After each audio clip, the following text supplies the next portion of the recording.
Trump's Sunday spiral, a liar's last gasp, and the cowardice of his cronies. By now, it should be obvious to anyone with 2 brain cells and a functioning conscience. Every time Donald Trump opens his mouth, a lie falls out. Not a half-truth, not an exaggeration, a full-throated, unrepentant lie. It's his native tongue. And this past Sunday, we witnessed a perfect display of why his entire political operation is collapsing under the weight of its own absurdity. Let's run the tape.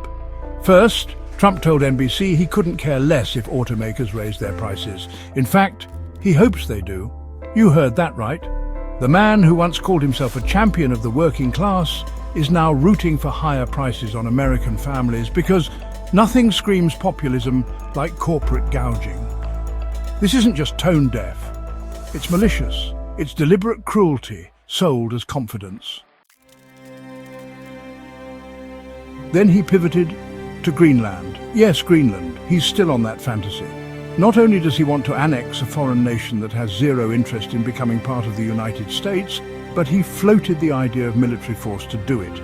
This is geopolitical meth. It would be laughable if the man didn't still have his finger twitching over the Republican Party's nuclear codes. But he wasn't done. Trump also refused to rule out a 3rd term. That's right. Despite the crystal-clear constitutional limit of 2 terms, Trump once again dangled the fantasy of dictatorship in front of his rabid base. He wasn't joking either. He emphasized that point.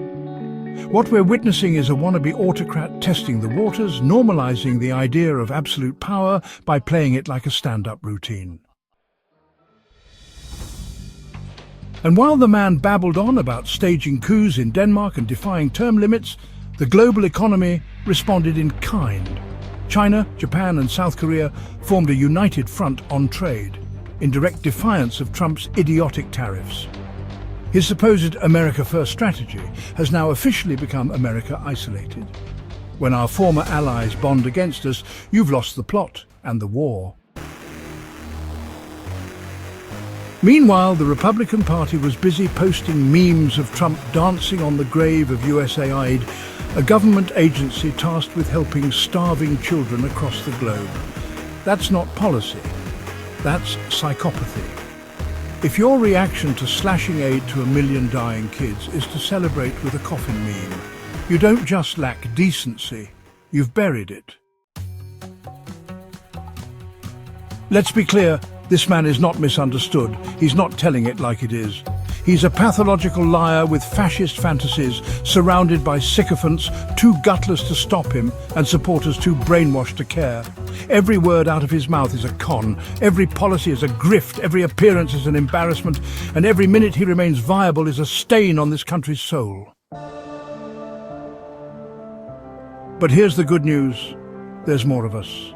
There are more people who believe in decency, more who believe in truth, more who are ready to shut this circus down once and for all.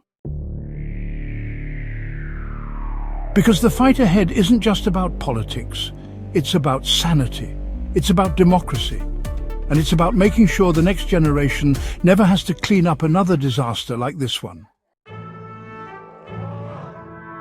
Trump may have had a disaster Sunday, but if we do our jobs, he'll have a final exit come November. Let the world hear it. We're done with the lies, we're done with the grift, we're done with Trump. And most of all, there's more of us.